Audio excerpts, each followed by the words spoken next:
schizophrenia and memory is a funny thing because because of ADHD, I have struggled with working memory. Converting things to long-term memory is difficult. Not long-term memory is difficult for my brain because my brain is constantly racing all the time. Like people with bipolar disorder, they have like periods, like moods where they swing upward and they have racing thoughts, or stress. And with stress comes sort of like a mania, and you can have manic thoughts. And so for a long time, people, I guess, thought that I was manic, but I wasn't manic. I actually had always had a fast-moving, like fast-thinking brain, but I was undiagnosed from all of my life until I was 31. So just all that to say that the way I process information is completely different from other people, and I'm 35 now, so it's even harder for me to like try to make adjustments for that or like fix it. But I want to get better at concentration so that I can obviously convert important information to long term. But the thing is that we rely heavily on routine. I need routine. I need deadlines. I need things to help keep me on track. Otherwise, yeah, I will go into 12 different places and I will never get any one of them done.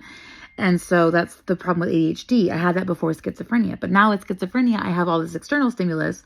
It's important for people to get a real sense of like my real-time experience. And so that's why I come in and say, like, right now, I'm just going to sit here and talk about memory for a second. Whatever comes out of me comes out of me.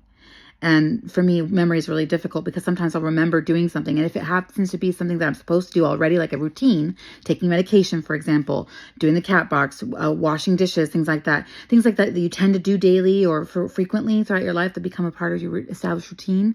Sometimes it's easy to sort of have like a false memory of having already completed that task. And so sometimes I very quickly will go, yeah, I already did that. Or I already, like, for example, one of my biggest things I do is I'll make myself a drink and then I'll come and I'll sit down, and then a few minutes later I'll believe I forgot to make myself a drink, and I'll go into the kitchen and 10 other thoughts will come into my brain, and then there's voices and things like that talking to me, and I'm trying to filter them out and ignore them. And while I'm in the kitchen trying to make myself that cup of coffee or whatever it was, I've now made myself another cup of tea. And before I know it, I have a cup of coffee, I have a cup of tea, and then I come back to my original cup of tea. So now I have 2 cups of tea and a cup of coffee. And that's my life. I call it my orbit. Like, I have these things, like my orbit, I guess. I don't know what other people call it, but yeah, it's my life. So that's me. And that's why does Kat come over here with the same cup of tea she just had? Like, she has like 3 cups of this cup of tea. What's going on? It's because I thought I already did it, or I didn't think I'd already made it. I didn't think I completed the circuit, and so then I went to complete the circuit, not remembering that I'd already completed that task. That's why I end up sometimes with like 100 iterations of one video.